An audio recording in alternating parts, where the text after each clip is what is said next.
Mesdames, Mesdemoiselles, Messieurs, bonjour. La France et l'Union soviétique ont décidé de resserrer leurs liens. Des consultations politiques, des rencontres entre ministres des Affaires étrangères auront lieu désormais à intervalles réguliers. Voilà l'un des principaux résultats du voyage en Union soviétique du président de la République française, M. Georges Pompidou. Avant la signature de cet accord, dont nous allons voir quelques images tout à l'heure avec Victor Vraman, il y avait eu ce matin un tête-à-tête surprise entre M. Pompidou et M. Léonid Brejnev, qui, en tant que premier secrétaire général du Parti communiste d'Union soviétique, est en fait le numéro 1 des dirigeants du Kremlin. À vous, Moscou.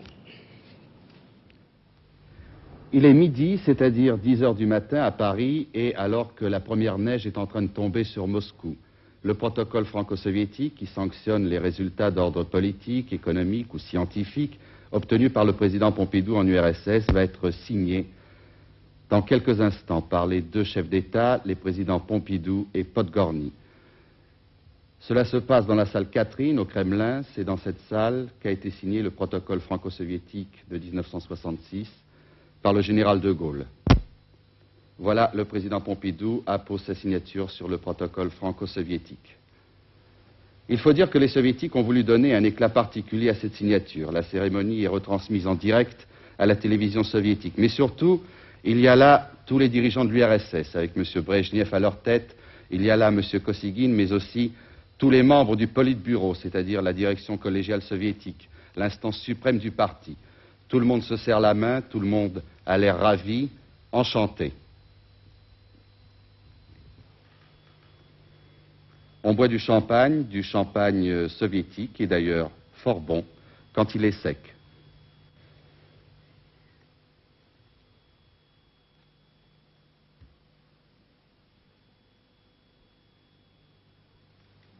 Monsieur et Madame Pompidou seront de retour à Paris ce soir. Mais avant de quitter Moscou, le président de la République française avait tenu à faire ses adieux aux soviétiques. Il l'a fait par un discours à la télévision dont voici quelques extraits. Même la conclusion, je pense. Chers amis, citoyens de l'Union soviétique, je vous souhaite à chacun, à chacune d'entre vous, tout le bonheur possible dans votre vie, dans votre famille, dans votre métier. Voilà le vœu que forme pour vous de tout cœur le président de la République française en vous exprimant les sentiments de sympathie du peuple français tout entier. Vive l'amitié entre l'Union soviétique et la France. Le bilan complet de ce voyage présidentiel ne pourra évidemment être fait que lorsque nous connaîtrons le texte intégral de l'accord signé ce matin à Moscou. Mais en attendant, et parce que l'humour ne doit jamais tout à fait perdre ses droits, je vous propose la conclusion qu'en tire ce matin, à la une de notre confrère Le Figaro, le dessinateur Jacques Faisan. Vous voyez sur ce dessin messieurs Podgorny, Kosygin et Brejnev qui accompagnent à l'avion, au moment du départ, M. Georges Pompidou. Et M. Podgorny dit « Je crois qu'on s'est tout dit ». M. Kosygin ajoute « S'il reste des points obscurs, eh bien, demandez donc à Marchais », conclut M. Léonid Brejnev. C'est évidemment une boutade, mais elle est d'autant plus d'actualité que M. Georges Marchais, secrétaire général adjoint du Parti communiste français, présentait ce matin à Ivry, devant le comité central du parti, un rapport sur la politique générale. Et M. Marchais donnera demain une conférence de presse. Il est évident que le Parti communiste français ne peut pas ne pas tenir compte de l'accueil chaleureux réservé par les dirigeants soviétiques au président de la République française. Monsieur et Madame Pompidou vont retrouver à Paris, donc, une température quasiment estivale qui les changera sans doute de l'hiver de Moscou, car vous l'avez entendu, Victor Vraman l'a dit tout à l'heure, les premières neiges tombent à Moscou. Il fait aussi chaud aujourd'hui qu'hier en France, où l'on enregistrait par exemple 24 degrés à Lille et à Paris 22 à Limoges, pour ne prendre que 3 villes en exemple, et la météo affirme que cela va continuer. Le soleil brille même dans le Roussillon, où pourtant, samedi et dimanche, des pluies torrentielles étaient tombées. Et dans la région de Narbonne, par exemple, il est tombé autant d'eau en 36 heures que dans une période normale de 6 mois. Conséquence, les rivières ont débordé, les dégâts sont considérables et il y a même eu un mort, un homme de 33 ans, originaire de Rouen, qui était venu faire les vendanges dans la région. Il était emporté par une rivière près de Carcassonne. Reportage de nos camarades de Montpellier, Jacques Balp et Claude Viol. Nous attendons ce reportage de Montpellier. Les fortes pluies qui se sont abattues durant 2 jours sur la région du Languedoc-Roussillon ont été encore une fois à l'origine d'inondations. Dans les Pyrénées-Orientales, surtout, la situation a été critique. Les terres gorgées d'eau ne pouvaient absorber les précipitations intenses de la nuit de samedi à dimanche. Et un peu partout, ce n'était que champs inondés, routes impraticables sur lesquelles coulaient de véritables fleuves de boue. À Vernet-des-Bains, la conduite d'eau potable a été emportée par la crue. Dans le Carcassonnais également, de nombreuses routes ont été coupées et les communications téléphoniques ont été interrompues entre Carcassonne et Narbonne et les villages de la Montagne Noire. À Trèbes, la cave coopérative a subi de gros dégâts. Plusieurs milliers d'hectolitres de vin sont inutilisables. Le mur d'un cimetière a été emporté, entraînant avec lui plusieurs pierres tombales. Mais c'est certainement dans les Pyrénées-Orientales, près de Thoreil, qu'ont été enregistrés les plus gros dégâts. Voici tout ce qui reste du pont sur la Glie. Construit il y a 100 ans environ, il reliait Saint-Laurent de la Salanque à Thoreil et comprenait 3 travées soutenues par 2 piliers. Il n'a pas résisté aux assauts de la rivière, qui n'a fait d'ailleurs que devancer l'action des hommes. L'ouvrage devait être en effet détruit dans 5 mois pour laisser la place à un nouveau pont actuellement en construction. Actuellement, la décrue est largement amorcée un peu partout, mais dans la région de Narbonne, la circulation reste difficile sur la route nationale 9, 113 9 et 607. Dans les Pyrénées-Orientales, certaines rues du petit village de Thoreil disparaissent encore sous 1,50 m d'eau. Le village est isolé, mais ses habitants ne courent aucun danger. Oui, la décrue se poursuit et on espère que ce soir, la situation sera redevenue entièrement normale dans l'Aude et le Roussillon.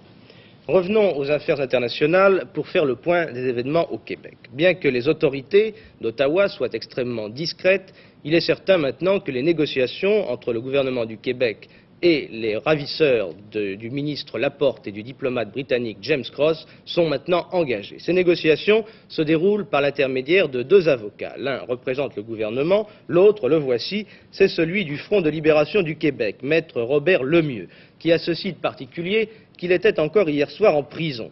La justice l'avait fait arrêter pour entrave à la justice, et voilà que depuis ce matin, eh bien, il négocie. C'était une des conditions posées par les ravisseurs pour accepter d'engager des négociations. Les ravisseurs du ministre Laporte et du diplomate Cross demandent, outre la libération de 23 prisonniers politiques qui devront être conduits à Cuba ou en Algérie, une rançon de 500 000 $ en or, près de 300 millions d'anciens francs, et la promesse de l'impunité totale. Aux dernières nouvelles, le FLQ aurait fixé un nouveau délai, à demain soir, pour la libération des 23 prisonniers politiques. Pour en finir avec les affaires internationales, une photo assez surprenante du président Richard Nixon. Il passait hier près d'un chantier de construction et il a eu envie de serrer les mains des ouvriers. Alors voici ce que cela a donné, une grappe humaine autour du président qui a dû être ainsi rassuré sur sa popularité, à supposer qu'il ait eu des raisons d'être inquiet. En France, c'est aujourd'hui le jour des obsèques nationales, des obsèques solennelles de M. Edmond Michelet, ancien ministre d'État chargé des affaires culturelles. Elles ont été célébrées ce matin dans son village de Marcillac, en Corrèze, en présence de M. Jacques Chaban-Delmas, qui représentait le président de la République. Tôt ce matin, 2 trains spéciaux étaient en gare d'Austerlitz. L'un emmenait à Brive les personnalités politiques. Vous allez reconnaître au passage M. Olivier Guichard, le ministre de l'Éducation nationale, M. René Pleven, ministre de la Justice. Et dans l'autre train, il y avait des anciens déportés du camp de Dachau, voici aussi M. Alain Poher, des anciens déportés du camp de Dachau où M. Michelet fut interné d'août 1943 à avril 1945. Et je dois dire que Edmond Michelet a été pour moi un père en déportation et que c'est certainement en grande partie grâce à lui que je suis rentré, que je suis revenu. La mort de Michelet est quelque chose d'épouvantable pour nous tous, car l'amicale de Dachau, l'amicale française de Dachau, c'était Michelet. L'esprit de Dachau, c'était l'esprit de Michelet, et nous nous efforcerons bien entendu maintenant de continuer et de perpétuer cet esprit qu'il avait su créer. Eh bien, la cérémonie funèbre à Marcillac doit s'achever vers 13h15, c'est-à-dire à peu près dans 5 minutes, et nous espérons que d'ici la fin de ce journal, nous serons en liaison avec Marcillac pour avoir quelques images de ses obsèques et un extrait du discours prononcé à cette occasion par M. Jacques Chaban-Delmas. Excusez-moi. Allô ? Bien. Eh bien, on me signale que le reportage de Marcillac est prêt maintenant. Nous allons donc pouvoir regarder presque en direct ces obsèques de M. Edmond Michelet. À vous, Limoges.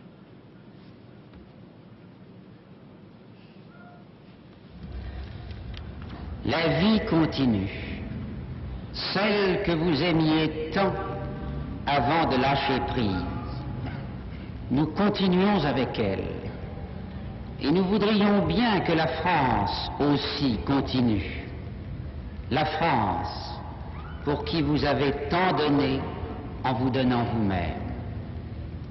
C'est sur ces mots que s'achève Rue de la Liberté, l'un des témoignages les plus poignants qui soient sur l'enfer des camps.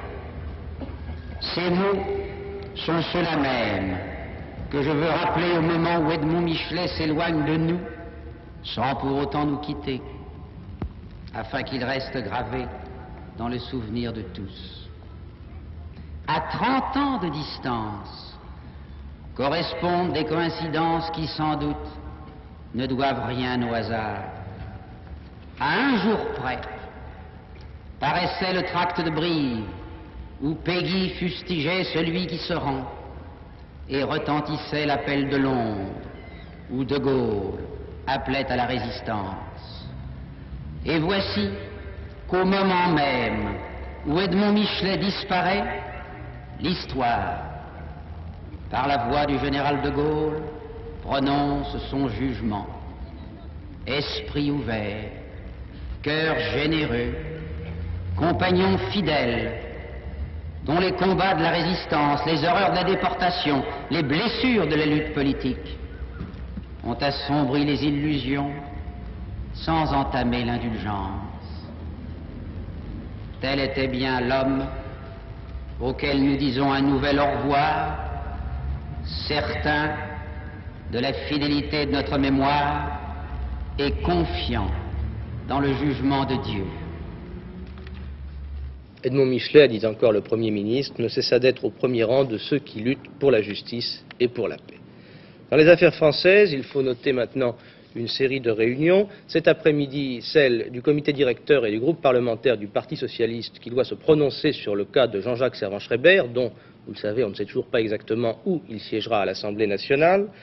La fin de l'Assemblée générale de la Confédération des petites et moyennes entreprises, avec un banquet de clôture en présence de M. Albin Chalandon, ministre de l'Équipement. Et c'est cet après-midi, à 14 heures, dans moins d'une heure, donc, que les syndicats de la RATP doivent dire s'ils acceptent les propositions de la direction qui propose, je vous le rappelle, une augmentation de 1% au 1er octobre, une augmentation supplémentaire. Pronostic, les syndicats accepteront. Enfin, il faut signaler encore une grève dans les caisses d'épargne, dont certains guichets sont fermés depuis ce matin, et cette grève doit se prolonger jusqu'à demain soir. Le Concorde 002, le prototype britannique de Concorde, a volé à près de 2000 km à l'heure hier et à plus de 15 000 mètres d'altitude. C'est un record. 15 000 mètres d'altitude, c'est très haut. Mais les habitants de la côte ouest de la Grande-Bretagne, au-dessus de laquelle Concorde 002 faisait ses essais, ces habitants ont tout de même entendu un double bang assez violent et certains s'en sont plaints auprès des autorités.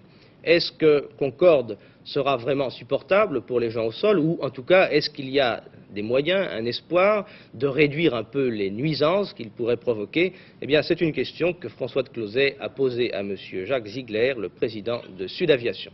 Je vous dirais que très rapidement, l'avion a plus de puissance que les avions classiques, bien entendu, que nous travaillons, les motoristes et les avionneurs, pour trouver des solutions, et vous savez qu'actuellement on progresse dans ce domaine, et de surcroît, les avions supersoniques s'éloignant du sol beaucoup plus rapidement, déjà, le schéma du bruit est moins gênant dès qu'on est à un certain éloignement qu'il ne l'est avec les avions classiques. Pour ce qui est du bang, il y a un tel domaine de vol transocéanique entre les continents que nous pourrons éviter de voler en supersonique au-dessus des populations si, une fois que nous serons au bout de l'expérimentation, il apparaissait qu'il y ait réellement une gêne. Pour le moment, il est trop tôt d'en parler, nous sommes en pleine expérimentation. Et la pollution due à l'aviation est de très loin moins importante que celle qui est due à d'autres véhicules ou tout simplement à toutes les sources d'énergie. Et, de surcroît, les avions supersoniques ont des moteurs qui doivent par nécessité être beaucoup plus évolués dans la combustion et laissent beaucoup moins de traces que les moteurs classiques. Jean-Michel Lelio, je crois que vous inaugurez aujourd'hui, non pas une nouvelle rubrique, mais enfin une nouvelle épreuve sportive. Oui, je veux surtout parler des Jeux de France, parce que je crois que c'est une épreuve qui aura un grand retentissement dans l'Hexagone. Ces Jeux de France sont organisés pour la première fois par le Comité olympique français, sous l'égide d'ailleurs du secrétariat d'État à la jeunesse et au sport, présidé par M. Comiti, et avec aussi l'assentiment du colonel Crespin et l'appui de M. Jacques Chaban-Delmas. Ils sont ouverts à tous les adolescents de 13 à 18 ans. Ils débuteront à l'échelon des villages et dans les 23 académies. Les premières éliminatoires auront lieu cette année, avant la fin de l'année 70. La finale aura lieu du 7 au 14 juillet 71. Il y aura 2800 finalistes qui défileront le 14 juillet sur l'avenue des Champs-Élysées.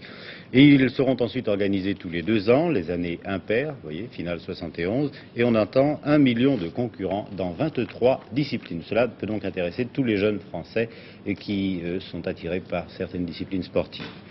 J'aimerais aussi vous parler d'un monsieur étonnant, Gary Gablish, un ex-candidat astronaute de 30 ans, et qui pilotait, c'était sa 15e tentative, ce Blue Flame, flamme bleue. Ne soyez pas surpris car cet engin est patronné par l'industrie du gaz naturel américain. Il essaye de battre le record absolu de vitesse sur Terre, établi en 1965 par Craig Breedlove, à 966 km 570 heures, établi avec le Spirit of America. Gablish a atteint 914 km/h, le parachute de freinage n'a pas fonctionné et l'engin n'a pu s'arrêter que 15 km plus loin, sur le lac de Bonneville, dans l'Utah. Blue Flame pèse 3 tonnes, 11,50 m de long, 1,50 m de haut.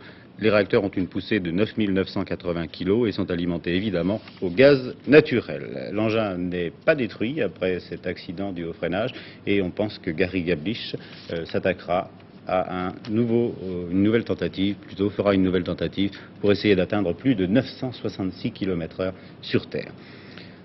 Un sport qui va de l'avant, c'est le karaté, comme vous le prouvent ces images, car viennent d'être organisés les premiers Jeux à Tokyo, dans la salle du Budokan, les championnats du monde de karaté. 320 champions représentent 33 pays, dont la France, qui en Europe possède l'une des meilleures écoles. Ce sport est né il y a 300 ans, sur l'île d'Okinawa, à une époque où les habitants n'avaient pas le droit de posséder des armes. Et pour se défendre, ils créèrent donc le karaté, où l'on utilise uniquement les mains et les pieds. Il est difficile de juger, enfin d'arbitrer les compétitions de karaté, puisque théoriquement, la plupart des coups portés sont mortels. Les karatékas ponctuent leurs attaques de cris, vous les entendez, destinés à impressionner leur adversaire. Et les championnats du monde individuels commencent aujourd'hui, cet après-midi à Osaka. Par équipe, les Japonais se sont octroyés le titre. Quant au deuxième championnat du monde, ils auront lieu à Paris, c'est une bonne nouvelle, en 1972.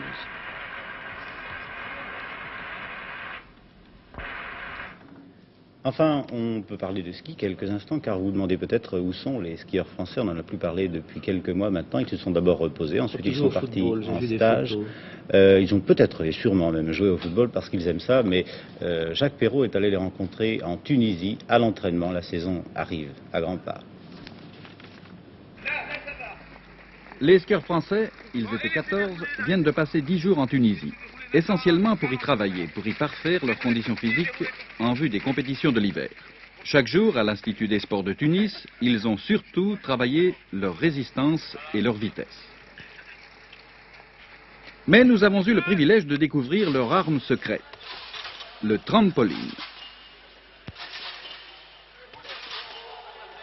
Ici, Patrick Russell, le trampoline utilisé comme moyen d'entraînement à la descente.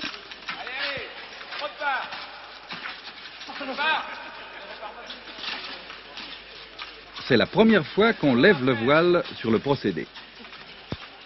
Ici, Roger Rossamigno. Le principe est simple. Le skieur est en position de recherche de vitesse, comme dans une descente, et 2 camarades, simultanément, provoquent les inégalités du terrain. Il n'est pas facile de tenir, car si on peut prévoir les bosses et les trous devant, derrière, c'est la surprise complète. Jean-Noël Auger en piste maintenant, c'est René Méhalet, l'entraîneur chargé de la préparation physique qui a mis au point cette méthode de travail. Chaque coureur essaie de tenir de 1 minute 30 à 2 minutes. Nous verrons en décembre à Sestrières ou à Val d'Isère si le procédé aura permis aux Français de s'assurer provisoirement l'avantage sur les étrangers. Patrick Russell en piste maintenant.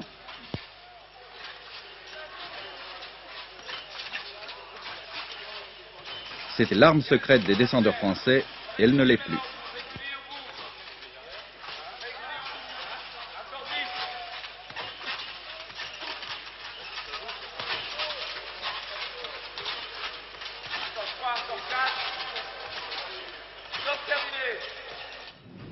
Gageons que le trampoline est un excellent tremplin, un excellent centre d'entraînement et une méthode d'entraînement. Je trouve qu'il faut avoir beaucoup d'imagination pour trouver une méthode d'entraînement. Effectivement, vous avez vu comme les jambes bougeaient exactement comme pour un skieur de compétition. Celui qui a pensé à utiliser ce tremplin de cette façon, chapeau, il a vraiment de l'idée.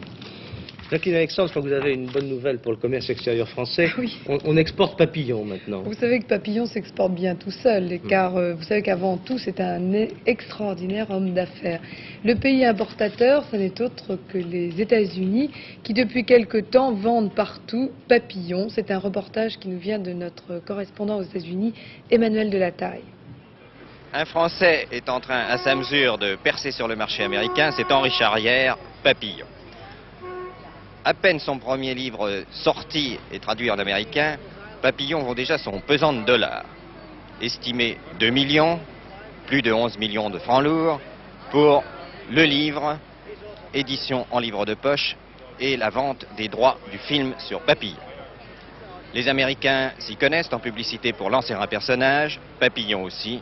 Résultat, les librairies de New York, comme dans les grandes villes américaines, ont vécu la semaine Papillon. À New York même, Papillon a donné une conférence de presse, a été traîné dans les cocktails et a signé de nombreux autographes dédicaçant ses livres. Henri Charrière, votre livre se vend bien, vous avez tout de même eu quelques critiques acides et contestataires aussi ici, ça vous gêne pas du tout? Pas du tout, parce que je crois que seulement on a des critiques quand on commence à être important. Si on est négligé ou négligent, on ne voit pas pourquoi on attaquerait un livre ou une œuvre. Il faut en parler. Cette façon d'écrire une nouvelle a dérangé beaucoup de personnes. En raison qu'on pourrait dire que depuis très longtemps, on avait l'habitude de se bercer avec les métaphores, des belles phrases construites. Or, je n'écris pas, je parle. C'est une question de flash. Est-ce que le marché américain vous a paru difficile à attaquer, puisqu'à ce moment vous y réussissez bien?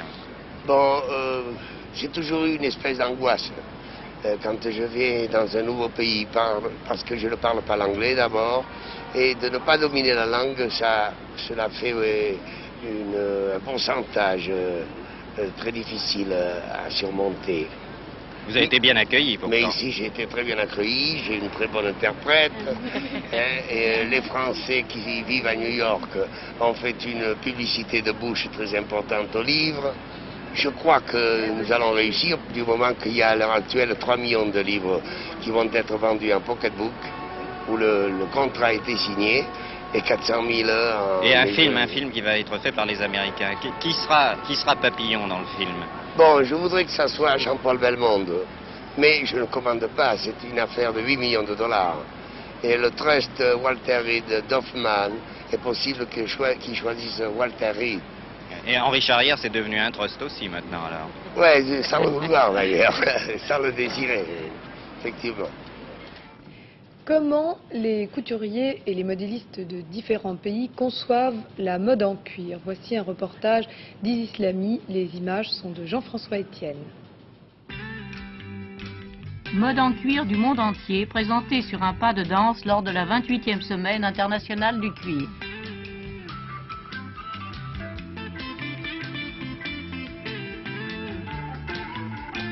Présenté par l'Espagne, le manteau sans col en veau velours. Le maxi-manteau de chevron noir,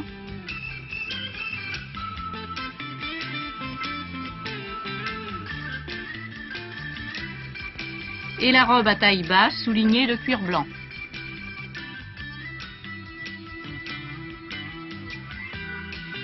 Venue de Finlande, la robe très souple de veau velours sable et le manteau patchwork.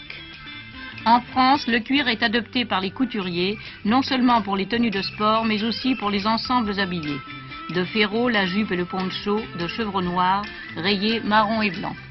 En velours grège, l'ensemble Hermès, boléro et jupe bordée de franges. Mariage du cuir et de la fourrure chez Dior. Peau de serpent et vison noir. Veau velours et guanaco pour le sport. Proposé par la Suède, le manteau beige à capuche et poignets ourlé de loup. Ainsi que l'ensemble pantalon bordé de franges. Le pantalon évolue et si tout allonge, lui raccourcit pour s'arrêter sur la botte qui devient son accessoire indispensable. Retour du boléro qui se porte sur les jupes maxi et les pantalons. Jupe de chalet violette ornée de franges et d'incrustations or.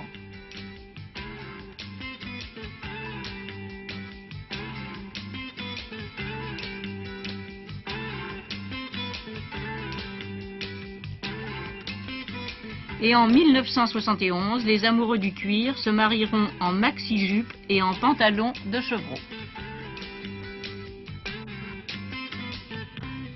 Et avant de prévoir ce qui se passera en 1971, comment cela se passe-t-il en ce moment à la Bourse de Paris, à vous, Jean-Michel Quatrepoint. Eh bien, l'ambiance est un peu meilleure aujourd'hui à la Bourse de Paris. Oh, certes, ce n'est pas la véritable reprise, mais les séances où il y a des hausses sont tellement rares depuis quelques jours que l'effet mérite d'être noté. À quoi attribuer cette meilleure tenue, toute relative bien sûr? Eh bien, d'une part, à une réaction technique après la forte baisse d'hier. Et puis, d'autre part, le marché anticipe sur les résultats du commerce extérieur, résultats qui devraient être favorables pour le mois de septembre. Quant au marché de l'or, eh bien, il retient toujours l'attention. On a coté ce matin à Londres 37,36 $ l'once d'or fin, ce qui ne s'était pas vu depuis longtemps. Mais nous allons passer tout de suite à Rhône-Poulenc qui était la vedette en baisse hier. Le titre avait perdu 10 francs. Aujourd'hui, il remonte à 226,40. Il reprend donc une partie du terrain perdu hier. Mais les boursiers commentent également ce matin les dernières statistiques concernant l'épargne. Vous savez que c'est un des baromètres de la santé économique d'un pays. Et le gouvernement insiste tout particulièrement depuis un an sur la nécessité d'épargner afin d'investir. Les chiffres publiés ce matin indiquent que pendant les 8 premiers mois de l'année, les caisses d'épargne ont collecté près du double d'argent que pendant la période correspondante de 1969. Quoique l'on note un léger ralentissement des dépôts depuis 2 mois, il ne fait aucun doute que l'excédent des dépôts sur les retraits atteindra les 10 milliards de francs pour 1970. Par ailleurs, le Conseil national du crédit note que l'épargne liquide ou à court terme reste abondante. Cet accroissement de l'épargne n'a pas spécialement rendu le sourire aux boursiers. Alors vous allez dire, c'est contradictoire. Il y a plus d'épargne, le gouvernement est satisfait, alors pourquoi les boursiers continuent-ils de faire grise mine? Eh bien, pour une raison simple. C'est que l'argent qui s'investit dans les caisses d'épargne, dans les obligations ou encore dans les comptes bloqués des banques, cet argent, eh bien, il ne va pas en bourse. Certes, au second degré, il est utilisé pour investir par l'intermédiaire de la Caisse des dépôts, des banques ou d'autres organismes. Mais ces investissements se font bien souvent par-dessus la tête de la bourse. Et les boursiers voient dans cette concurrence une des raisons du marasme actuel. Mais si l'épargne est abondante, la consommation, elle, reste toujours modérée. C'est un peu l'envers de la médaille. Et cela est particulièrement sensible pour les grands magasins. Leurs ventes stagnent et l'on est un peu inquiet pour les résultats de 1970. Hier, le BHV a perdu près de 7%. À cela, une raison, la société annonçait au 30 juin une perte nette de 5,8 millions de francs contre un bénéfice de 2,4 millions pour le premier semestre de 1969. Le BHV espère cependant rétablir un peu la situation d'ici la fin de l'année. Et pour l'ensemble des grands magasins, les ventes ont été faibles depuis le début de l'année. Une légère reprise se manifeste depuis le début du mois de septembre, ce qui permet aux sociétés d'espérer des résultats plus ou moins égaux à ceux de 69. C'est-à-dire que les bénéfices ne seront pas supérieurs. Alors, on comprend que les actionnaires restent prudents et que le secteur des magasins soit un des plus mal tenus de la cote.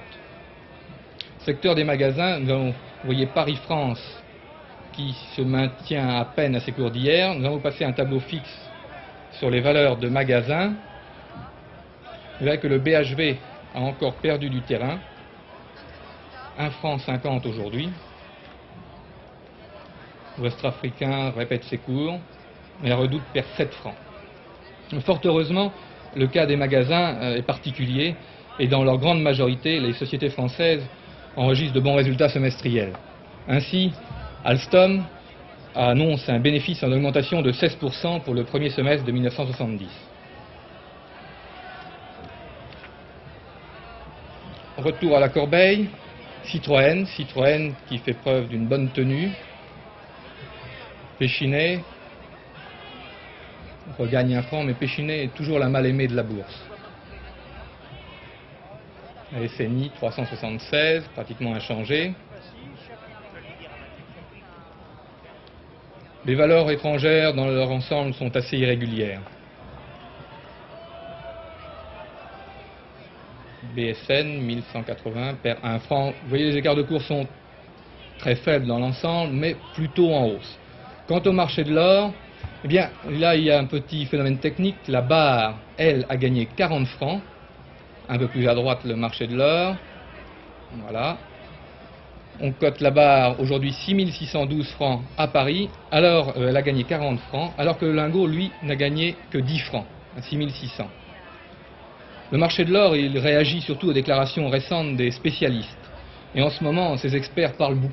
Lundi, l'or va monter, il faut dévaluer le dollar. Immédiatement, les achats se portent sur le métal jaune. Mais le lendemain, d'ailleurs, un autre de ces experts, tout aussi éminent, dit le contraire. Alors, il serait faux de parler d'une nouvelle ruée sur le métal jaune. Eh bien, c'était la Bourse de Paris. À vous, Jacqueline Alexandre.